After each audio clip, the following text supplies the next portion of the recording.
Nós vamos começar nossa aula com a nossa checklist, que eu falei no vídeo para vocês que eu faria. Aqui estão todas as atividades, as videoaulas, os assuntos, as atividades que vocês têm que fazer e os pontos que cada atividade vai no ponto que vai ser avaliada.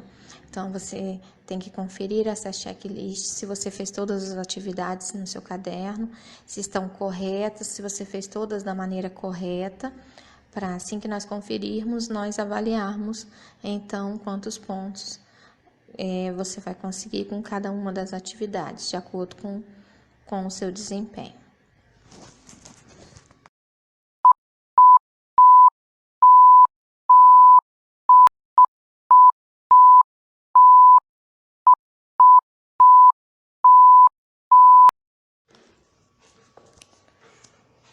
Nós vamos, então, encerrar a fase do capitalismo, no capítulo 9, e o título é Do Capitalismo Industrial ao Financeiro.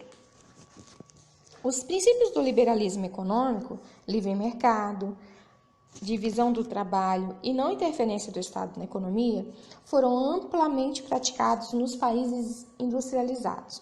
No final do século XIX, a burguesia industrial necessitava enfrentar a concorrência, promover o aumento da produção e diminuir os preços, o que marcou a transição do capitalismo industrial para o capitalismo financeiro. Nessa nova fase do sistema capitalista, o avanço tecnológico possibilitou o aumento da produção e gerou a necessidade de ampliar os mercados consumidores. A livre concorrência, que desde meados do século XVIII orientara a economia europeia, cedeu lugar aos monopólios.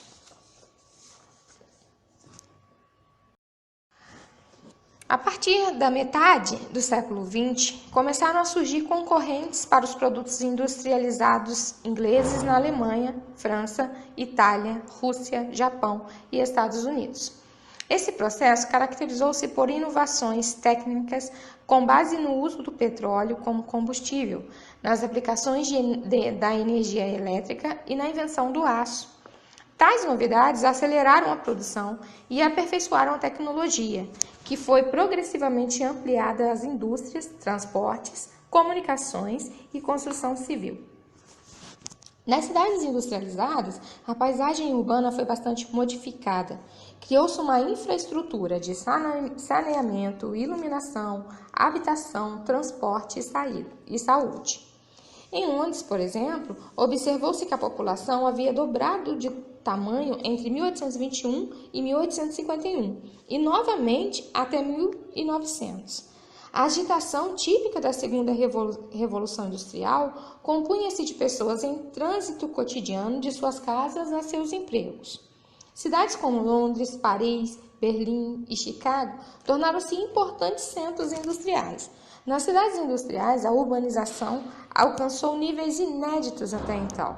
Na segunda metade do século XIX, as principais vias urbanas foram interligadas por bondes e contavam com iluminação pública, havia serviços públicos como bombeiros e policiamento, muitos edifícios foram construídos. Aqui nós veremos as práticas do capitalismo financeiro, como as holdings, os cartéis. Na época do capitalismo financeiro, cresceu a tendência de as empresas se unirem a bancos para obter mais capital e ampliar seus investimentos. Esse foi o período da formação das primeiras holdings, companhias que eram proprietárias de outras, sobretudo por meio de compra de ações na Bolsa de Valores. Além disso, muitas indústrias do mesmo ramo se associaram e se fundiram, passando a controlar todas as etapas da produção e o comércio de suas mercadorias. Essa estratégia ficou conhecida como trust e foi amplamente praticada nos Estados Unidos. Embora seja considerado legal, o trust permanece até hoje como uma das principais características do sistema capitalista. Outra estratégia para limitar a concorrência foi a formação de cartéis, sistema no qual diferentes empresas de um mesmo ramo faziam acordos para dividir o mercado e determinar os preços que seriam praticados. Como consequência, as pequenas indústrias foram à falência e foram compradas pelas empresas maiores. A prática de cartel também é considerada ilegal quando comprovada, mas assim permanece como uma das características do sistema capitalista.